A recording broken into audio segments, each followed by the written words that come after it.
안녕하십니까? 영성 강의에 오신 것을 환영합니다. 영성, Spiritual Formation, 영의 형성이라고 말할 수 있습니다. 또 이 영성의 강의 내용은 각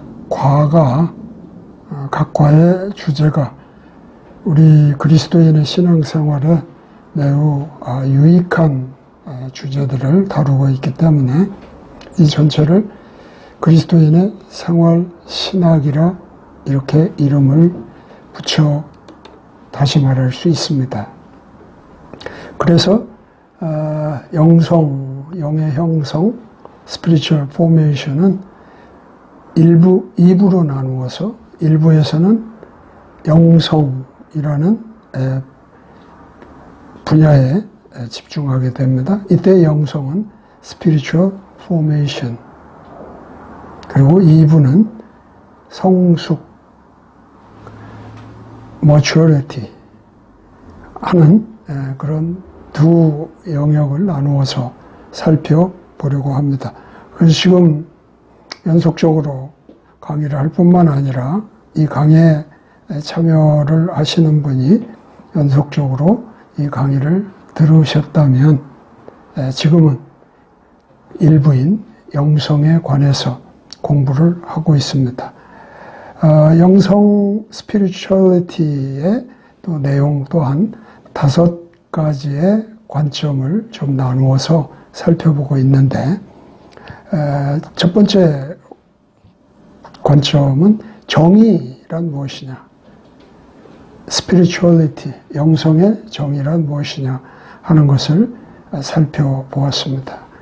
그리고 오늘 다루는 이 소주제는 두 번째 관점인 성령을 슬프게 하는 것. 성령을 슬프게 하는 것은 무엇을 말하는가 하는 그 관점들을 살펴보고 있는 중입니다. 그 중에 오늘 3번째에 해당합니다. 그래서 제목은 바로 새 사람입니다. 새 사람이란 영어로 The New Man입니다. 네, 우리가 예수를 믿는 자가 되었다면 그 믿는 자를 새 사람이라고 말합니다. 그래서 성경에는 그러한 의미로서 새로운 피조물 혹은 창조물이라는 의미도 쓰고 있고, 어쨌든 새롭다고 하는 그런 용어들은 매우 많이, 그리고 약간의 다양성을 가지고 사용하고 있습니다. 오늘 소주제로 제목을 드린 새 사람, The New Man이라는 그런 제목으로 이야기를 할 터인데, 이것에 대한 성경의 이해를 우리가 바르게 하고 있는지 오늘 성경 본문을 통해서 잘 살펴보기를 바랍니다. 하여튼 설명하는 저로서도 이 본문을 통해서 새 사람이란 어떤 것을 말하고 있는지 좀 잘 드러내고 싶습니다. 그래서 오늘 새 사람이라는 소제목으로 다루는 이 제목은 에베소서 4장 17절로 32절의 말씀을 통해서 설명을 해 보도록 하겠습니다. 먼저 이 성경 본문에 대한 제 나름의 2가지의 중요한 관점이 있다고 봅니다. 물론 2개가 당연히 연결되어 있기는 하지만, 첫째는 이 본문에서 이야기하는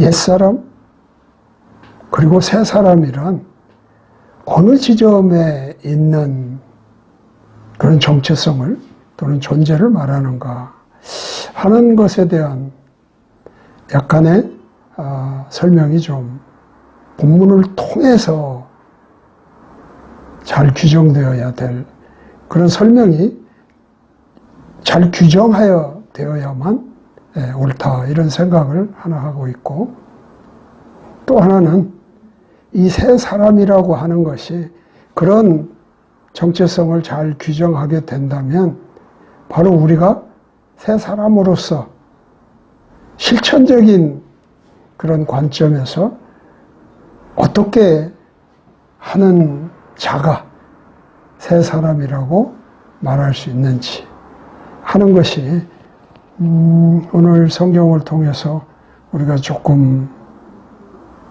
자세하게 혹은 세밀하게 살펴봐야 될 내용이라고 생각합니다.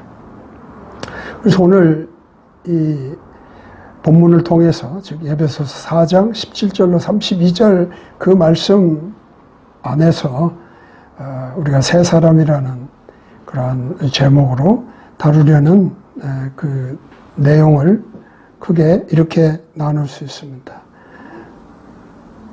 첫 번째는 과거의 타락의 모습이 뭔지,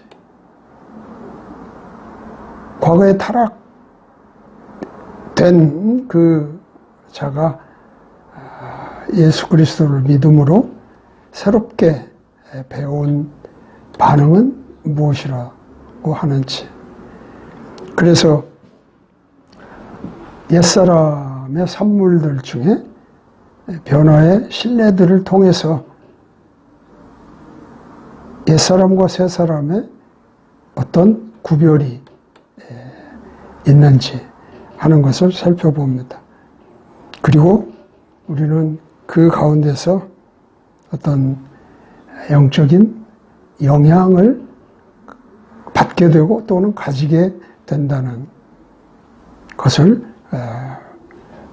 볼 수 있고, 다음에 마지막으로는 이러한 세 사람은 옛사람과 또 삶의 전반적인 부분에 있어서 어떻게 그 실제적으로 변화하여 살아갈 수 있는지 하는 그 옛사람과 새사람의 또한 대조를 보여주는 것, 이런 것들을 우리가 오늘 본문을 통해서 살펴보려고 합니다. 그 첫 번째 파트인 과거의 타락의 모습을 성경은 설명하고 있습니다. 과거의 타락이란 물론 크게 말하면 아담이 하나님의 말씀에 불순종하여 타락된 것으로부터 출발된 인간의 타락의 모습 이라고도 할 수 있고요.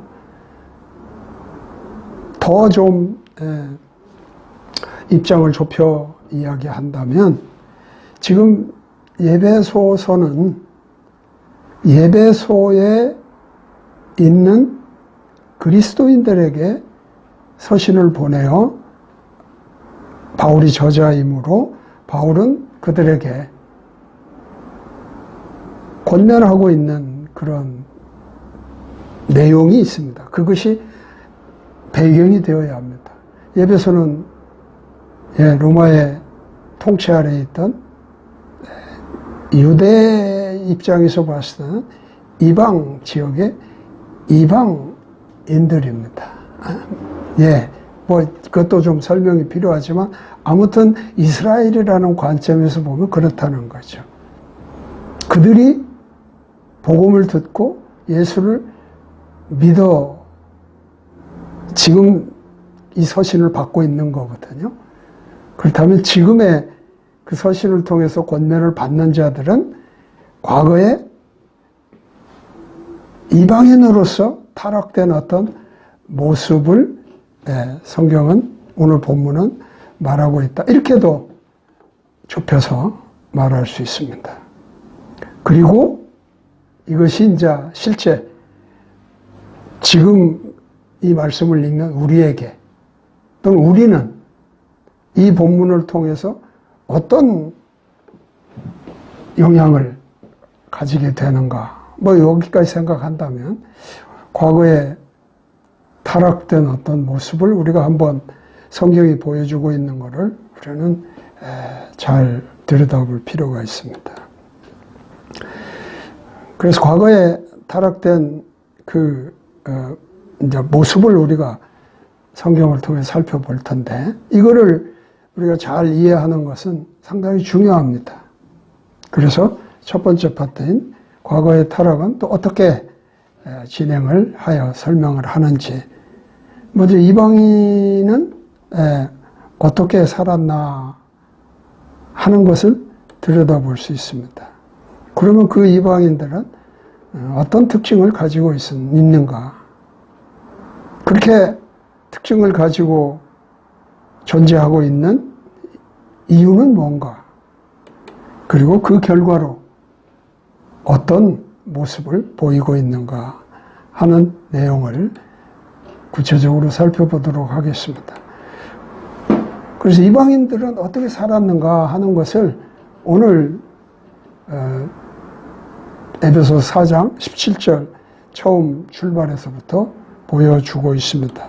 그래서 에베소 4장 17절에 보면 그러므로 내가 이것을 말하며 주 안에서 증언하노니 이제부터 너희는 다른 이방인들이 그들의 헛된 생각 속에서 걷는 것처럼 걷지 말라.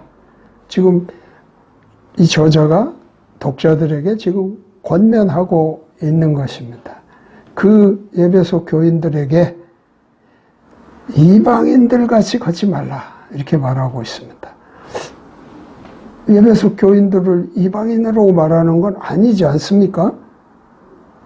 그런데 그들이 바울이 보기에는 이방인과 같이 지금 걷고 있다는 그런 이해를 가지고 있기 때문에 그건 안 된다. 그렇게 하지 말라. 이렇게 권면하는 것이겠죠. 그래서 바울이 이 본문을 통해서 말씀하고 있는, 말하고 있는 이방인이란 뭐냐는 거죠. 이방인이란. 이방인이란 그들의 헛된 생각 속에서 살아왔다는 거죠.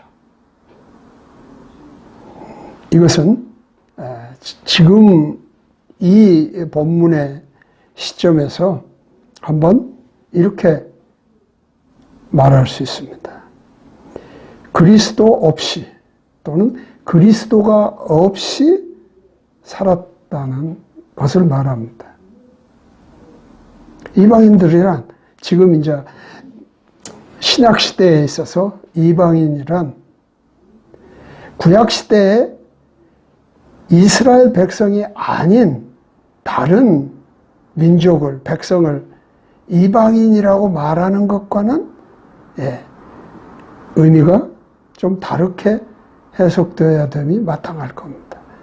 그래서 에베소서 4장 17절에서 말하는 바울이 의미하는 이방인이란 물론 본문상에 나온 그거를 그대로 직역을 한다면 바로 자기의 헛된 생각 속에서 살아온 자들입니다. 좀 애매할 수 있죠. 영적으로 그 문제를 좀 이렇게 표현한다면 이방인이 누구인지를 확실하게 알 수 있을 겁니다. 그것은 다름이 아니라 그리스도 없이 혹은 그리스도가 없이 살아온 자들, 이거를 이방인이라 말할 수 있습니다. 그 이방인들의 특징은 뭐냐? 대략 오늘 17절로부터 19절까지의 내용에서 살펴보면 대략 세 가지로 말할 수 있습니다. 그것은 이미 17절에서 이야기한 것처럼 자기의 헛된 생각 속에서 걷는 자들을 말합니다. 그런데 다른 표현으로 보면 마음에 허망함을 가졌다고 말할 수 있습니다. 원어가 그렇게 이야기를 하고 있습니다. 그래서 원어의 내용에 보면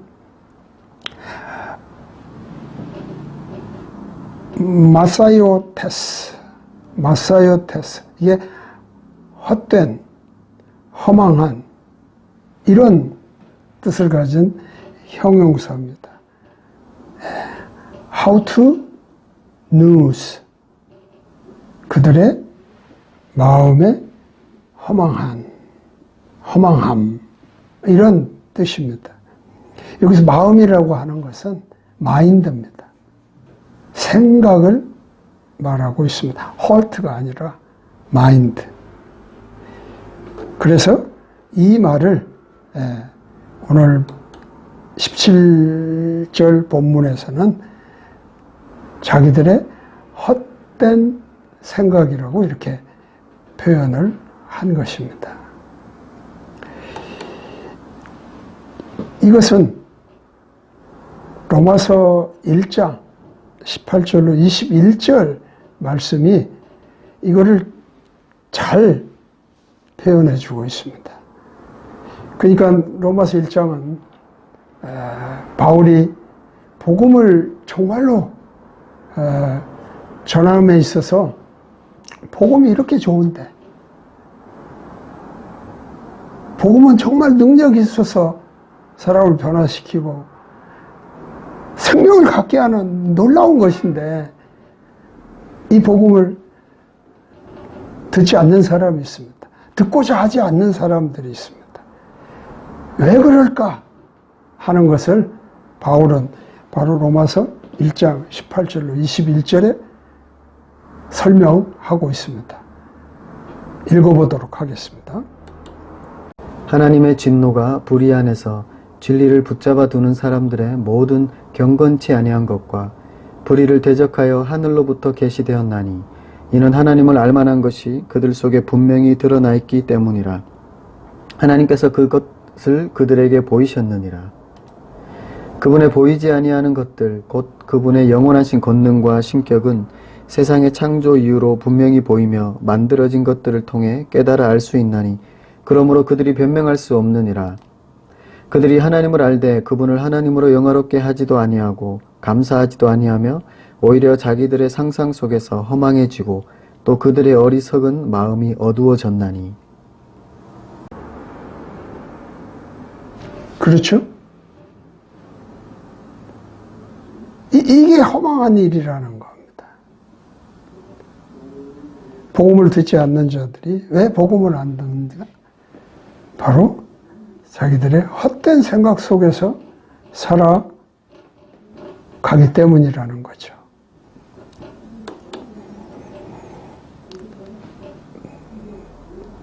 이게 첫 번째 오늘 본문을 통해서 이방인들의 특징이라고 한다면 우리 18절에 보면 이 특징이 두 가지 더 언급되어 있습니다.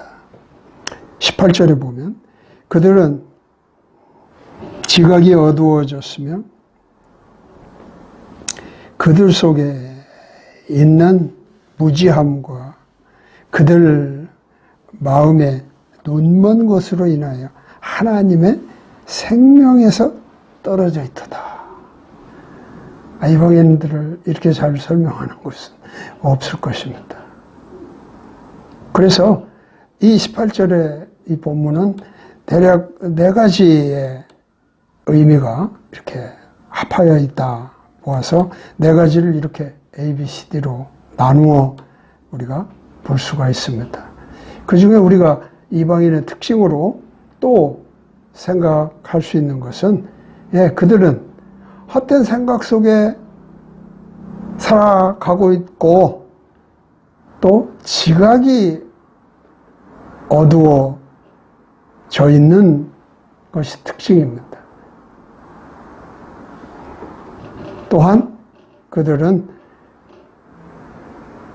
맨 뒷부분에 나와 있는 하나님의 새로운 생명에서 떠나 있습니다. 하나님의 생명에서 떨어져 있는 상태라고 하는 것입니다.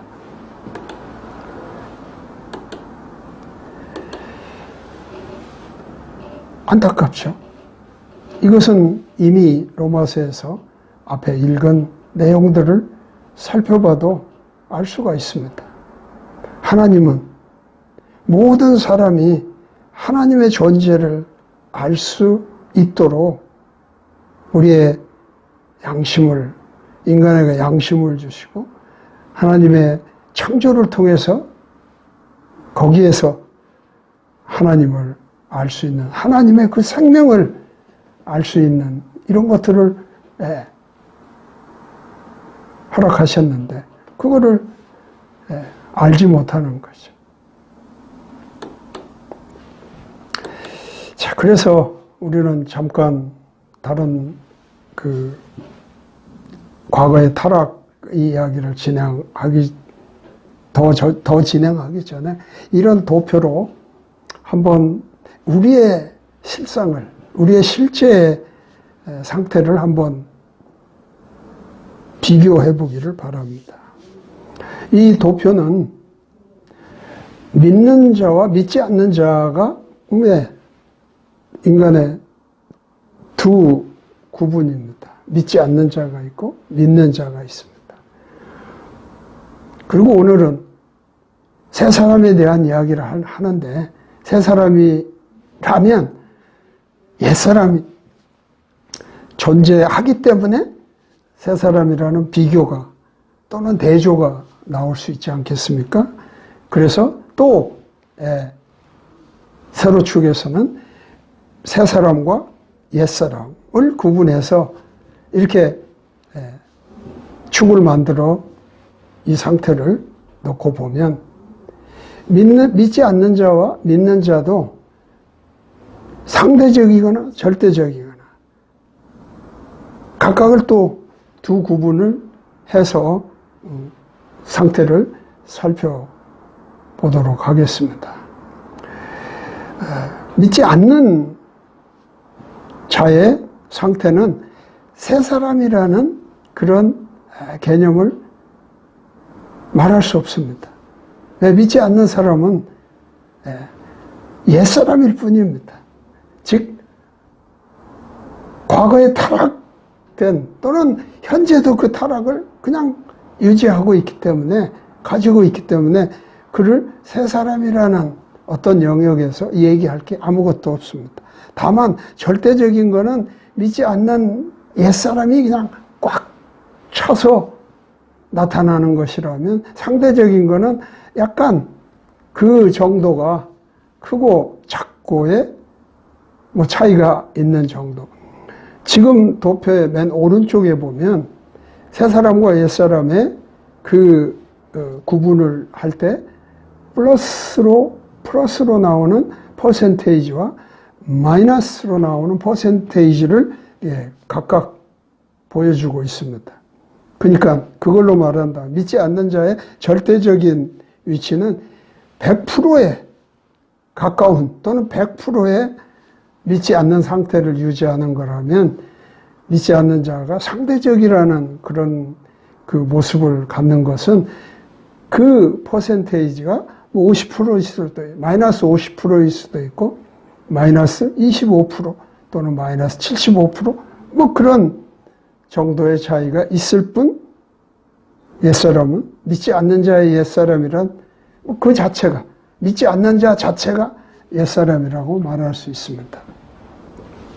그러나 믿는 자에서는 지금 우리는 믿는 자입니다. 단연코 예수 그리스도를 믿는 자입니다. 하나님의 은혜로 믿음으로 말미암아 구원을 얻은 자입니다. 그런데 우리에게는 항상 믿는 자로서의 문제가 도사리고 있습니다. 그 믿는 자로서 새 사람과 옛 사람. 지금 이 얘기의 초점은 거기에 있는 것입니다. 믿는 자인데 새 사람이냐 옛 사람이냐. 그래서 그거를 믿는 자의 상대적인 위치와 절대적인 위치를 좀 구분해 보여주고 있습니다. 이 도표를 다른 것은 설명드렸으니까 거기에 머물고 믿는 자로서 상대적인 위치에 있는 자와 절대적인 위치에 있는 자들이 자가 어떻게 다른지를 이렇게 설명해 보도록 하겠습니다. 믿는 자의 상대적 위치에 있다고 하는 것은 신분적인 구원의 상태, 신분적인 구원의 상태라는 것은 그냥 믿는 자라고 그가 신분 변화가 생긴 상태입니다. 그러나 그는 옛사람의 상태와 새사람의 상태를 왔다 갔다 할 수 있습니다. 그래서 그 앞에 도표에서 그래서 본 것이 바로 상대적 위치에 있어서는 옛사람과 새사람을 오르락내리락 하는 옛사람일 때도 있고 새사람일 때도 있고 뭐 그렇다는 표시를 하고 있는 겁니다. 바로 이게 대부분 믿는 자라고 하는 사람이 살아가고 있는 길이라고 볼 수 있습니다. 오늘 새 사람이라는 제목으로 에베소 4장 이 본문들을 통해서 새 사람이라는 것을 말하고 싶은 것은 새 사람이란 무엇냐고 말하고 싶은 것은 바로 믿는 자의 절대적 위치를 이야기하고자 하는 겁니다. 바로 이것은 수준적인 구원의 상태를 말하는 것입니다. 수준적인 구원의 상태. 여기에서 중요한 내용들은 하나님 말씀이라든지 하나님께 순종한다든지 하나님의 능력으로 산다든지 뭐 그런 것들을 이 수준에 있어서 우리가 생각해야 되는 부분들이죠.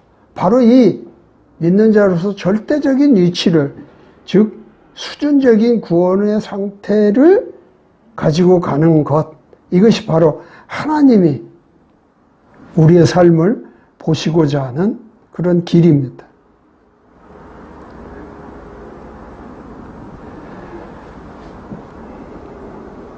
우리는 많은 삶의 문제들을 가지고 있습니다. 어떤 문제가 우리의 삶을 철저하게 지배하기도 합니다. 우리의 삶을 지배하는 많은 문제들이 있다. 우리는 그렇게 말할 수 있습니다. 그 이 문제를 가지고 살아갈 것인가? 믿는 자가. 아니죠. 우리는 그것을 해결해야 됩니다. 그래야 수준적으로 우리의 구원의 상태를 가지고 갈 수 있는 거죠. 이걸 하나님이 원하시기 때문에, 하나님이 우리를 보시는 길이 바로 이것이기 때문에, 그래서 우리는 성령님의 통치가 모든 우리의 삶의 영역에 지배한다면 우리는 우리를 지배하는 삶의 문제를 해결할 수가 있습니다. 성령님이 통치를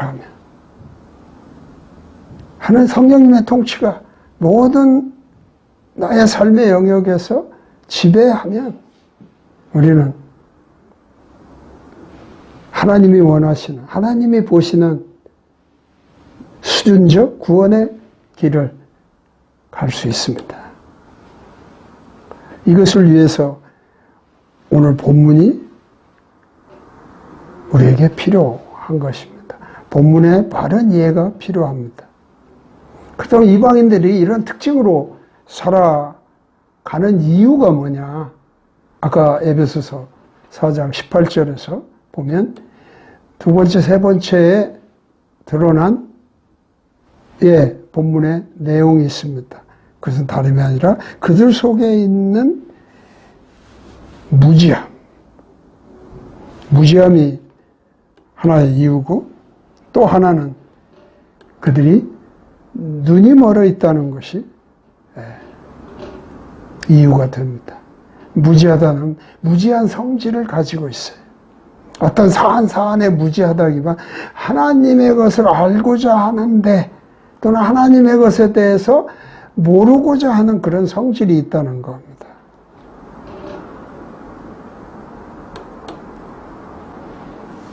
마음의 눈이 멀었다. 마음의 눈이 먼 것은 어떤 말이냐면 돌처럼 굳어있다, 그런 뜻입니다. 포르신, 굳어진 마음. 우리 앞에서 정의를 할 때도 그 제목으로 공부를 했는데, 우리의 마음이 돌처럼 굳어있는 강팍하게 된 마음, 이런 것이 그 이방인들의 특징을 이루는 이유가 되는 것입니다. 그래서 이런 이유로 이방인들이 그렇게 살아가면 어떤 결과를 보이는가? 19절로 보겠습니다.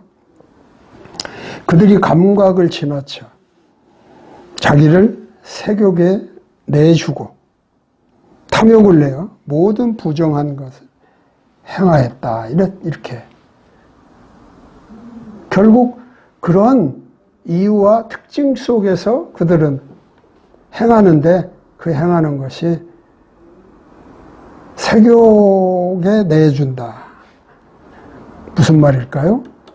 그것은 개혁 성경, 한글 개혁 성경에 보면 방탕에 방임하여 이렇게 표현되어 있습니다. 이 말은 원어적으로 본다면 부끄러움이 없이 죄를 짓는 것을 말합니다. 부끄러움이 없이 죄를 짓는다. 마치 이런 겁니다. 자기 죄 짓는 일을 많은 사람에게 보이는 것, 그렇게 단순하게 생각할 수 있습니다. 그게 죄라고 이야기를 해도 그거는 그냥 부끄러움 없이 행하는 것입니다. 어떠한 이유를 들어서라도. 예를 들면 살인하는 사람을 우리는 이렇게 말하지는 않습니다. 왜요? 살인하는 사람에게 당신 살인했어 라고 말하면 또 그 사람들이 있는 데서 살인을 할 수 있습니다. 저는 아니라고 생각을 합니다. 물론 그 살인이라고 하는 것이 예를 들면 전쟁이 있다든지 어떤 문제가 있어서 상호 죽이는 싸움을 한다든지 이런 것들이야 또한 다른 이유가 있을 수도 있지만, 보통의 우리가 내 자신이 어떤 생각 속에서 행해지는 그런 일들 속에 생각을 해보면 부끄러움 없이, 부끄러움을 모르고 죄를 짓는, 이거는 반복적인 그런 것까지를 포함한다고 볼 수 있습니다. 이게 세욕에 내준다 하는 그런 의미이고요. 두 번째 그 결과는 성경에 이렇게 표현되어 있습니다. 탐욕을 내어 모든 부정한 짓을 행하는 겁니다. 탐욕을 낸다. 이것 또한 부끄러운 욕심이죠. 부끄러운 욕심입니다.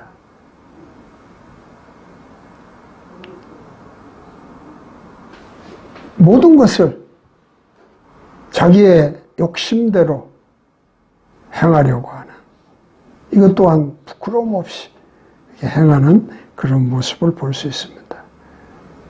그러니까 여기서 말하고자 하는 이방인이란 어찌 보면 하나님 앞에 뻔뻔한 자입니다.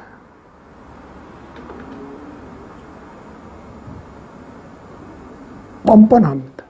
아니, 나는 하나님이 계시다는 얘기를 들어보지도 못했다든지, 누구도 나에게 그 하나님을 알려주지 않았다든지, 이거는 그 개인적인 그 입장에서 보면 결코 하나님 앞에 핑계가 될 수 없습니다. 왜? 하나님은 양심을 주셨고, 그리고 창조를 통해 하나님의 능력을, 또 하나님이 계시다는 것을 나타내셨기 때문에 핑계가 될 수 없습니다.